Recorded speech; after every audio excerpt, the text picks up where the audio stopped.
Sekretari Pompeo merr pjesë në takimin e Bilderbergut në Zvicër, një forum mes fuqive perëndimore për të diskutuar sfidat globale të momentit. Shtetasi amerikan i liruar nga Turqia shpreson të kthehet në atë dhe të rifillojë punën për NASA-n.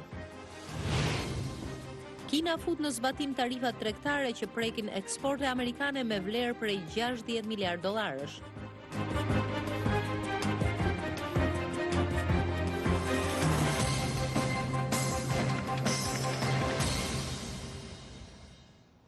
Mirëmbrëma dhe mirë se vini në programin e Zërit Amerikës Ditari. Unë jam Ardita Dunellari. Në këtë emision do të ndjekim zhvillimet e fundit në rajon. Në Shqipëri u hap sot zyrtarisht fushata për zgjedhjet për pushtetin vendor, por vetëm Partia Socialiste është e angazhuar në fushat, ndërkaq në juglindje të vendit, goditje tërmeti kanë lënë pas të lënduar dhe dëme materiale, sidomos në zonën e Korçës. Sot do të ndjekim edhe festimet në Kosovë me rastin e ditës ndërkombëtare të fëmijëve. Nga zona veriore e Shqipërisë, një kronik mbi masivet me gështenja, të njohura jo vetëm në tregun vendas, por edhe atë ndërkombëtar që tani po kërcënohen nga infektimi.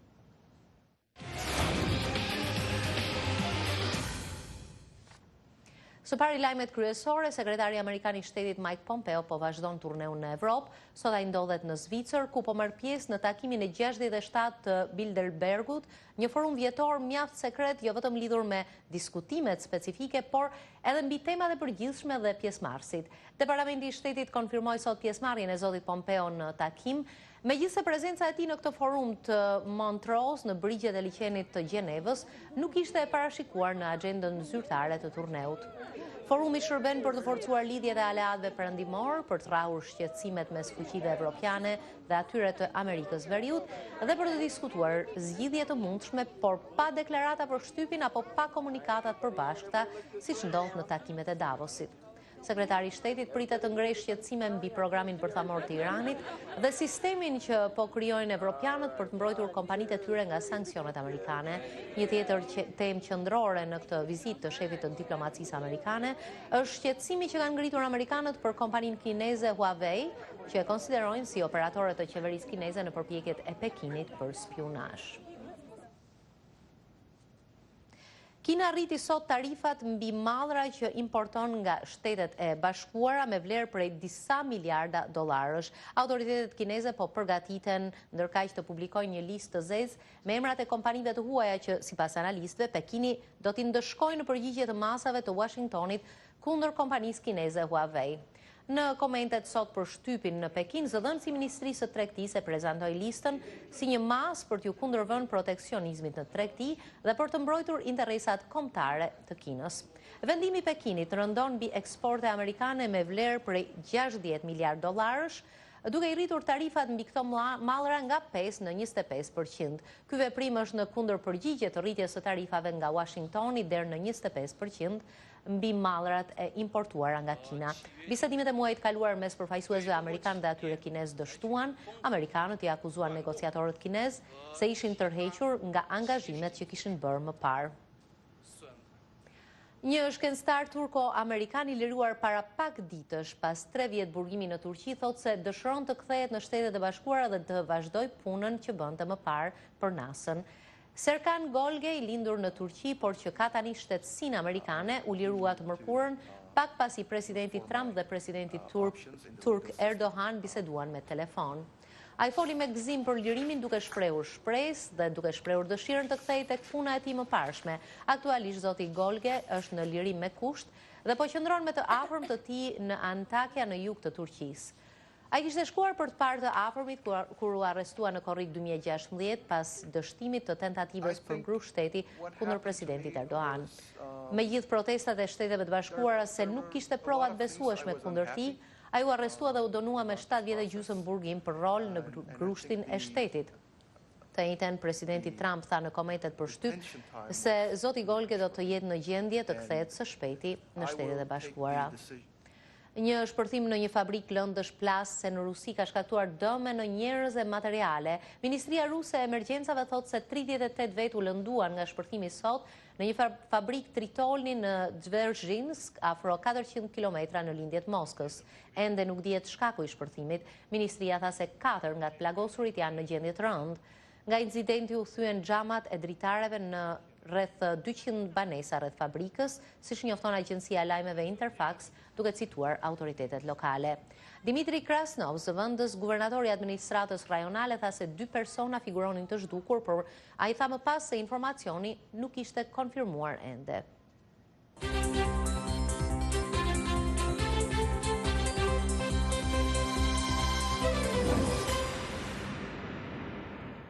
Sot në Shqipëri është zyrtarisht dita e parë e fushatës zgjedhore për pushtetin vendor. Partia Socialiste në pushtet është e vetmja forcë politike që nisi sot fushatën me një tubim festiv, ndërsa Partia Demokratike e Opozitës po përgatit për nesër një tjetër protest, duke kërkuar dorëheqjen e kryeministrit Rama dhe zgjedhje të parakohshme parlamentare. Partia Demokratike ka dalë nga parlamenti dhe nuk po merr pjesë në këto zgjedhje me kandidat bashkiak. Të dyja palët po mbajnë qëndrime të skajshme, socialistja që ka pushtetin duke thënë se zgjedhjet do të mbahen patjetër, opozita duke këmbgulur se më 30 qershor nuk do të ketë zgjedhje. Komisioni qendror i zgjedhjeve vendosi të mos pranojë as komisionerët e opozitës në menaxhimin e procesit zgjedhor, një vendim ky që opozita e ka apeluar. Që nga shkurti, kur opozita dogji mandatet parlamentare, ajo ka organizuar disa protesta, ku ka patur edhe përplasje me policinë. Protestuesit kanë hedhur bomba me benzinë, ndërsa policia i ka shpërndar protestuesit me gaz lotësiellës. Autoritetet të larta shqiptare dhe ndërkombëtare u kanë bërë thirrje partive politike që të ruajnë gjaktësinë dhe të nisin dialogun për çështjet kryesore të vendit, por drejtuesit kryesor të partive më të mëdha po mbajnë qëndrime mospërfillëse ndaj kërkesave të njëri tjetrit. Po në Shqipëri, një seri goditjesh tërmeti me intensitet deri në 5.3 gradë të shkallës Richter u regjistruan në orët e para të ditës së sotme në pjesën juglindore të vendit në zonën e Korçës. Të paktën 4 persona rezultojnë të jenë lënduar nga dëmet në banesat e tyre dhe kanë marrë ndihmën e shpejtë në spital. Ministria e Mbrojtjes bën të ditur se janë disa 10 banesa të dëmtuara në disa fshatra të zonës. Bilanci deri në mesditë flet për çarje muresh, shembje çatish dhe suvash në 70 shtëpi në fshatin Floq dhe Dvoran, nga të cilat sipas të dhënave zyrtare 50 banesa janë të vjetra dhe të pabanuara prej disa vitesh. Po ashtu në fshatin Qavzez janë të dëmtuara nga tërmeti 10 banesa, ndërsa në fshatin Vidohov ka pasur çarje muresh në 20 banesa të vjetra. Autoritetet njoftuan ngritjen e çadrave për familje që kanë pësuar dëme të mëdha në banesat e tyre, si dhe furnizim me ujë dhe ushqime. Goditjet e tërmetit, të cilat u ndjen të forta edhe në qytetin e Korçës, kanë shkaktuar panik mes banorëve, të cilët kanë braktisur shtëpit duke qëndruar jashtë. Për orë të tëra, shumë prej tyre nuk janë rikthyer në banesa nga frika e lëkundjeve të tjera. Me ditarin tani në Kosovë, ku është shënuar sot me veprimtari të ndryshme dita ndërkombëtare e fëmijëve, veprimtarët e nismave humanitare tërheqin vërejtjen se vendi vazhdon të përballet me shkallë të ulët të përkujdesjes për të drejtat e fëmijëve dhe me një shkallë të lartë të rreziqeve që u kanosen këtyre të drejtave. Nga Prishtina njofton korrespondentja jon Edlira Blaca. Me veprimtari të ndryshme në Kosovë sot u shënua një qershori dita ndërkombëtare e fëmijëve. Përfaqësues të organizatave që merren me mbrojtjen e të drejtave të fëmijëve tërheqin vërejtjen se edhe këtë vit fëmijët festa e tyre i gjenë në pozitë jo të kënaqshme. Burim Bejluli, drejtuesi i konferencës ndërkombëtare për shëndetin, mirëqenien dhe të drejtat e fëmijëve, e cila u zhvillua sot në Prishtinë në organizimin e qendrës për hulumtime psikosociale dhe mjekësore, tha se në Kosovë të drejtat e fëmijëve vazhdojnë të shkelen në mënyrë flagrante. Megjithse ka pasur shumë përpjekje nga institucionet dhe organizatat e ndryshme ndërkombëtare dhe vendore për të siguruar të drejtat e secilit fëmijë që të jenë të përmbushura, megjithatë në Kosovë më shumë se 60% e fëmijëve deri në moshën 14 vjeçare kanë raportuar se kanë qenë viktima të dhunës psikologjike apo edhe të dhunës fizike. Siç mund ta shihni, misioni ynë nuk ka përfunduar ende dhe ne kemi ende një rrugë të gjatë para nesh. Ish presidentja e Kosovës Atifete Jahjaga tha se institucionet nuk duhet asnjëherë të anashkalojnë nevojat e fëmijëve, me që ata janë bazë për të ardhmen e shtetit. Ajo në për të cilën neve kalojmë sot nuk duhet të bëhet barë e gjeneratës së re të Kosovës. Shpesh herë liderët e vendeve, duke u fokusuar shumë në marrëdhëniet ndërkombëtare dhe komponentë madhore të një shteti, harrojnë të përfshinë edhe komunitetin më të brisht të një shoqërie, komunitetin e fëmijëve, në llogaritjen e tyre politike, ekonomike e sociale. Antje von Sushodolec, profesoresh në Universitetin e New Yorkut në Abu Dhabi, tërhoqi vërejtjen të ndikimi mësimdhënësve në fëmijë. Përveç familjes dhe bashkëmoshatarëve, mësimdhënësit luajnë një rol të jashtëzakonshëm për zhvillimin e fëmijëve, prandaj duhet të kujdesemi për mësimdhënësit, ashtu që ata të mund të ofrojnë fëmijëve dijen që u duhet për të qenë të suksesshëm, tha ajo. Përfaqësuesi për Kosovë i Agjencisë së Kombeve të Bashkuara për Fëmijët UNICEF, Murat Sahin, përmes një komunikate për media, ka bërë thirrje për përfshirjen e të gjithë fëmijëve në procesin mësimor. Kosova duhet të sigurojë që fëmijët me aftësi të kufizuara të ndjekin shkollat publike krahas bashkëmoshatarëve të tyre. Është thjesht moralisht e papranueshme që në një Kosovë me nivelin e burimeve, njohurive, teknologjisë dhe fondeve të donatorëve që janë në dispozicion, ende të ekzistojnë 20% e fëmijëve që jetojnë në varfëri, thuhet në këtë komunikat. Veprimtarët humanitar në vazhdimsi thonë se Kosova ka një infrastrukturë të mirë ligjore për mbrojtjen e të drejtave të fëmijëve, por problemet qëndrojnë në mos zbatimin e tyre. Për Zërin e Amerikës, Edlira Blaca, Prishtinë. Në Shqipëri, gati rreth 2% e sipërfaqes pyjore mbulohet nga masivet me gështenja, një burim i rëndësishëm të ardhurash për mira familje, por edhe për eksportet shqiptare. Një nga masivet më të mëdha është ai i fshatit të Reç në Malësi të Madhe, ku gështenja është prekur javët e fundit nga një insekt që po rrezikon prodhimin. Drejtues të Ministrisë së Bujqësisë thonë se masivi i Reçit është shpallur zonë karantinë për të penguar shtrirjen në zona të tjera të Shqipërisë. Korespondenti i Zërit Amerikës Pollum Sulo ishte në Reç të Malësisë Madhe dhe na ka dërguar këtë kronikë. Masivet me gështenja që shtrihen në zonën veriore të Shqipërisë po rrezikohen nga përhapja me shpejtësi e një insekti, grenzës së gështenjës, siç e quajnë banorët vendas. Vetëm në qarkun e Shkodrës, ku gjenden masivet më të mëdha, janë prekur rreth 4000 hektar me gështenja. Specialistët thonë se sëmundja është shtrihet edhe në zona të tjera të vendit dhe se situata është shqetësuese, pasi rrezikohet një nga prodhimet e rëndësishme të eksporteve shqiptare. Po shkatërrohet prodhimi i gështenjës në Shqipëri, po vdesin vetë pyjet e gështenjës, një insekt po han frutet, gjethet dhe po shkatron në tërësi pyjet e gështenjave. Janë rreth 10.000 familje që në Shqipëri që jetojnë në pjesën më të varfër të territorit tonë, e lidhin direkt ekonominë dhe jetesën e këtyre me këtë produkt. Vetëm në këtë fshat ku jemi ne sot, mbi 300 familje jetojnë me këtë produkt.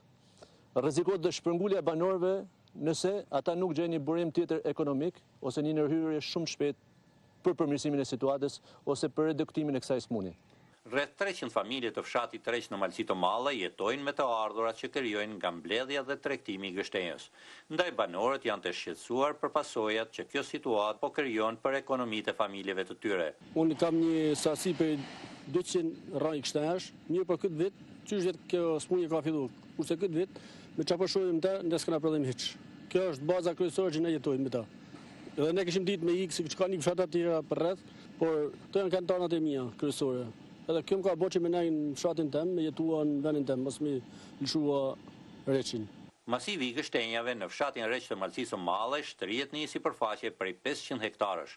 Drejtuesi i shoqatës së bashkëpunimit bujqësor Agroreçi, Recep Metaj, thotë se prodhimi i gështenjës që në Reç arrin nga 400 deri 600 tonë në vit, rrezikohet edhe për vitet në vazhdim nëse nuk ndërhyjet me shpejtësi nga struktura shtetërore. Për habi me gjithë problemet e nuk janë marrë masat e nevojshme karantinore apo fitosanitare që ky problemi mas e rëndishëm të njerëzit. Bile për çuditën tonë, institutet tona, specialistë tanë janë thënë krejtësisht në befasi. Vitin e kaluar, ku shfaq në një zonë prej 10 hektarësh, ne e bam shumë problem dhe për çuditën u gjendën krejtësisht pa përgatitur dhe pa njoftur në specialistët tanë për këtë smundje kaq rrezikshme, kaq dëmtueshme që dëmton prodhimin deri në mas 20-30%. Pas shqetësimit të banorëve të fshatit të Reç, një grup ekspertësh nga Ministria e Bujqësisë, drejtuar nga zëvendës ministri Dimitër Kote, inspektoi masivin e gështenjave për të verifikuar situatën. Zoti Kote i tha Zërit të Amerikës se situata është problematike dhe se Reçi është shpallur tashmë zonë karantinë. Sipas grupit të ekspertëve, grenza që po dëmton masivin e gështenjave në Req ka ardhur nga Italia përmes paletave që kanë transportuar gështenjen për eksport. Për momenti, shtoi zëvendësministri Kote, nuk ka përhapje të këtij insekti në zona të tjera të vendit. Ai shtoi se është komunikuar me Organizatën Botërore të Bimëve dhe pritet ardhja një eksperti ndërkombëtar për të përcaktuar masat e mëtejshme dhe mbështetjen për fermerët e Reqit. Për Zërin e Amerikës, nga fshati i Reqi Malci Somale, Pëllum Sulo.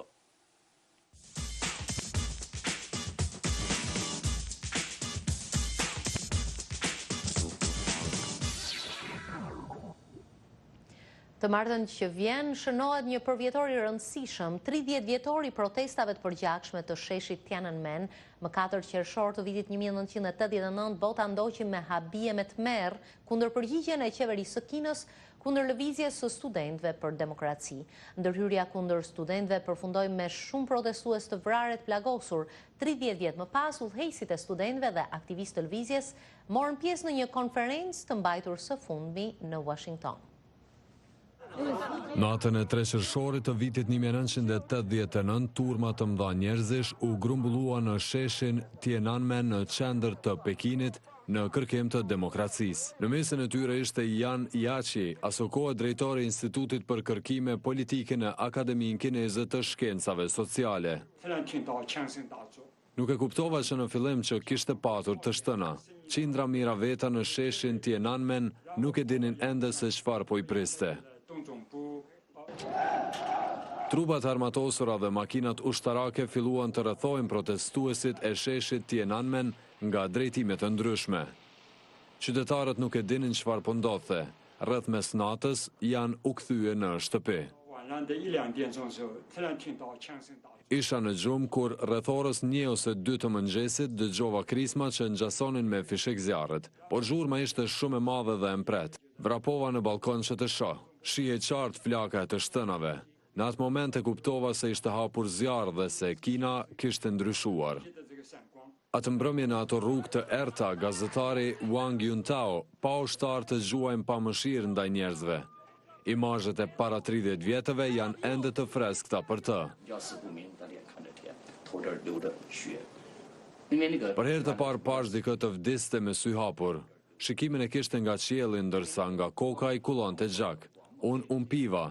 Mendova se kjo ditë do të ngelet si ditë solemne në historinë e Kinës. Politika kineze po bënte hapa të mëdhenj prapa. Studenti të Universitetit të Pekinit, Wang Dan, nuk i besoi se po dëgjonte të shtëna armësh. Studentët lajmëronin njëri tjetrin me telefona publik. Kur erdhën thirrjet e para, nuk më besoi çka u tha. Më vonë, kur thirrjet vazhduan, e kuptova se ishte e vërtet. Për 3 ditë nuk mund të mendoja asgjë, sepse truri më ishte mpir nga tronditja. Duke kujtuar këtë ngjarje, Su Ziaokang, që tani jeton si azilant në SBA, thot se efektet e kësaj ngjarje i dhan formë politikave shtetërore për vitet në vazhdim. Ai shton se një grup i vogël të krahut të ashpër morën pushtetin dhe e kanë ruajtur atë, duke u apërcjell fëmijëve të tyre të njohur si princat e rinj. Sistemi aktual politik dhe ekonomik u formua nga këta princa të rinj që erdhën në pushtet. Të gjitha pasuritë e Kinës janë në dorën e 200 familjeve, gjë që solli zhvillimin ekonomik në kurriz të dëmtimit të mjedisit. Yan Yachi thot se pavësia e qeverisë për të pranuar atë që ndodhi atë natë, po e mban vendin të bllokuar.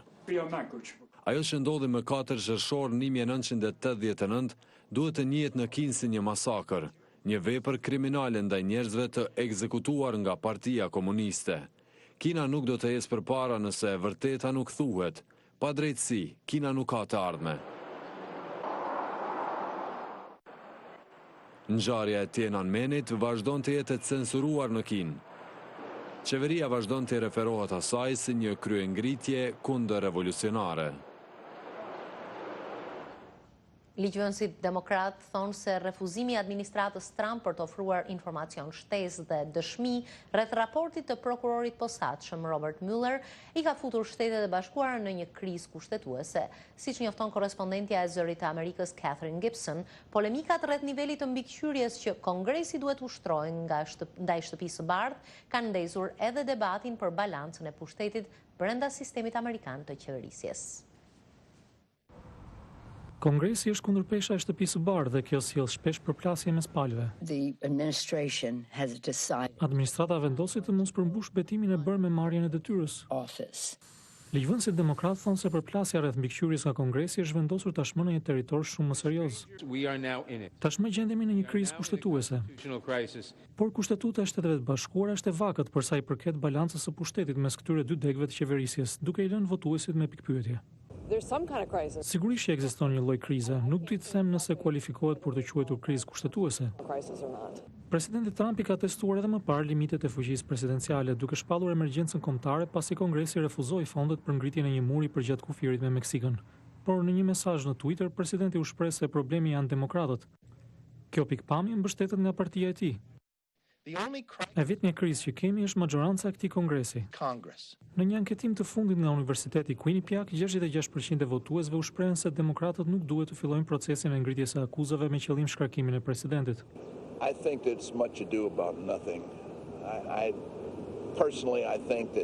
Mendoj se është shumë zhurmë për asgjë. Mendoj se kushdo që është në pushtet ankohet për palën tjetër. Fillimisht ishte njëra palë, tani e ka radhën tjetra. Sistemi i qeverisjes i themeluar nga kushtetuta është sfiduar edhe më parë, si për shembull kur Richard Nixon vendosi të dorëhiqet për të shmangur një proces hetimor për shkelje të rënda. Po kështu përplasjet mes shteteve që mbanin skllëvër dhe atyre pas skllavërinë shkaktoi fillimin e luftës civile. Në rastin e ngritjes së akuzave për administratën Trump, studiuesit thonë se Kongresi ka autoritet të gjerë. Congress can't violate the Constitution in terms of forcing people. Kongresi nuk mund të shkel kushtetutën duke i detyruar njerëzit të dëshmojnë, pasi ata i mbron amendamenti i 5 i kushtetutës. Por për sa i përket materialeve, ligjvënësit kanë fuqi të mëdha. Presidenti mund të vendosë të ushtrojë privilegjin e ekzekutivit për të mos dorëzuar materiale, diçka që e parashikova 5 muaj më parë kur kontrollin e Kongresit e mori pala demokrate. Presidentët mund të ushtrojnë privilegjin e ekzekutivit, por gjykata kushtetuese është shprehur se duhet të jetë shumë i kufizuar. Gjyqësorit, dega e tretë e qeverisjes amerikane, mund të ofrojë më shumë qartësi. The real constitutional crisis will be is if a federal judge orders that the president. Krizë vërtet kushtetuese do të ishte nëse një gjykatës federal urdhëron presidentin dhe njerëzit e tij që të dorëzojnë materialet e plota dhe nëse presidenti do të urdhëronte stafin të mos i dorëzonin. And the president orders people not to do it. Një refuzim që mund të ndryshonte edhe perceptimin e votuesve. Kjo po e përçan shumë vendin. Nëse do të kishte transparencë për gjithçka që bëhej fjalë, atëherë ndoshta do ta linim këtë situatë prapa. Votuesit thonë se dëshirojnë të shohin një sistem qeverisës që funksionon.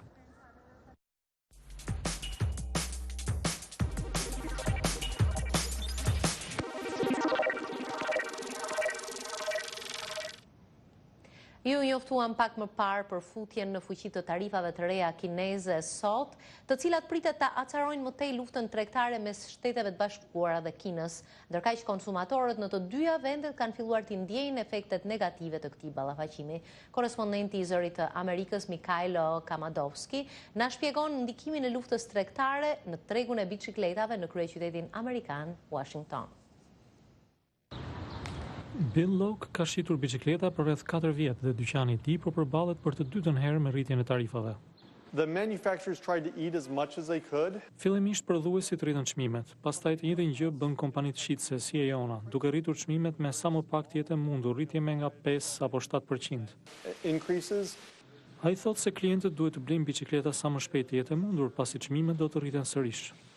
A lot of the people, it's going to price them out of the market. They're going to be used to looking at maybe an entry-level $500 bike. Do të rriten çmimet ndjeshëm. Çmimi bazë një biçiklete fillonte diku tek $500. Tani do të shkojë 600. Biçikletat më të shtrenjta sportive që ishin $1.000 apo $1.500, tani do të shkojnë deri në $2.500. Do të ketë rritje të mëdha çmimesh në muajt që vijnë. Price changes coming up over the next, couple months here. Shumë blerës thonë se nuk janë të gatshëm të shpenzojnë më shumë para. That's not something I want to actually do. Nuk do të më pëlqente të shpenzoja më shumë për të njëjtin produkt që kushtonte më pak deri më tani. Costs less before. I probably wouldn't be willing to pay that much extra. Nuk do të doja të paguaja për shkak të tarifave apo tensioneve ekonomike. $50 apo $100 më shumë mund të më kufizonin nëse do të doja të blija një biçikletë tjetër.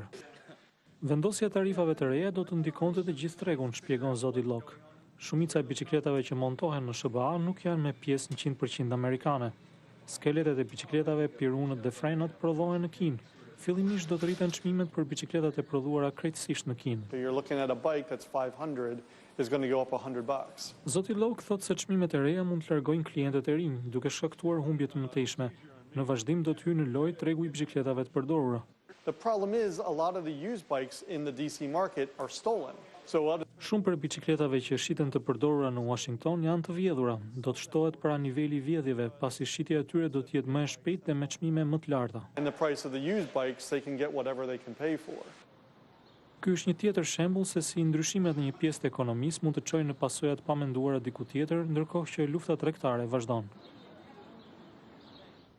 Kanë kaluar 150 vjet që nga ndërtimi i hekurudhës transkontinentale këtu në Shtetet e Bashkuara, e cila lidhi lindjen dhe perëndimin e Amerikës. Për të shënuar këtë përvjetor, Muzeu Kombëtar Smithsonian i Historisë Amerikane ka organizuar një ekspozitë që thekson rëndësinë e ndërtimit të rrugës hekurudhore, e cila bashkoi vendin. Korrespondenti Maksimir Moskalkov i Zërit të Amerikës vizitoi ekspozitën dhe bisedoi me pasardhësit e atyre që ndihmuan për ndërtimin e saj. Hekurudha ndërkontinentale lidhi lindjen dhe perëndimin e Amerikës në vitin 1869. Hekurudha jo vetëm që shkurtoi udhëtimin nga 6 muaj në vetëm një javë, por dhe ndihmoi në transformimin e vendit. Është një histori e jashtëzakonshme për Amerikën, për Shtetet e Bashkuara, për mundësitë ekonomike, për migrimin, për ndërtimin e infrastrukturës. Është një histori ka përcimi pengesash. Një ekspozitë në Muzeun Kombëtar të Historisë Amerikane është duke festuar 150 vjetorin e hekurudhës dhe ata që ndihmuan në ndërtimin e saj, shumica dërmuese emigrant kinez.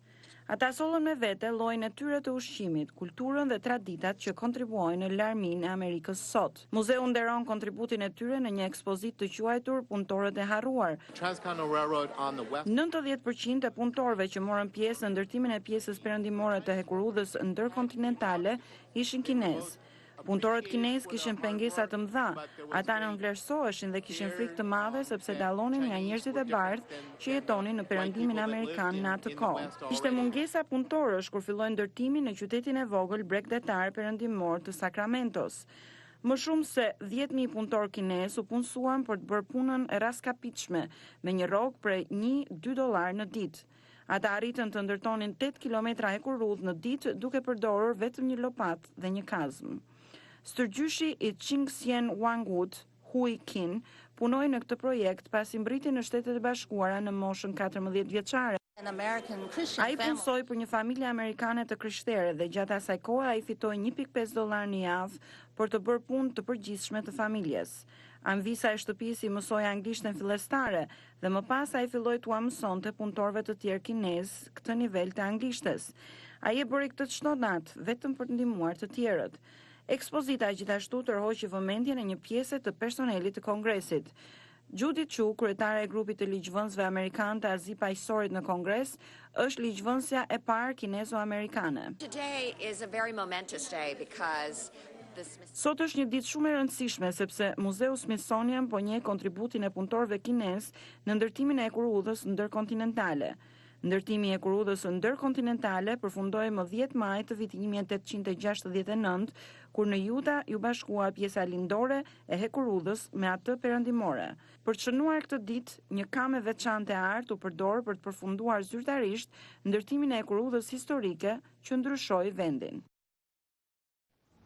Të nderuar shikues, ju falenderoj për vëmendjen. Kemi arritur në përfundim të ditarit të sotëm. Materialet që sapo ndoqët mund t'i gjeni edhe në faqen tonë elektronike zëriamerikës.com. Do të ndajemi këtu, shihemi përsëri nesër në të njëjtën orë. Natën e mirë dhe mirupafshim.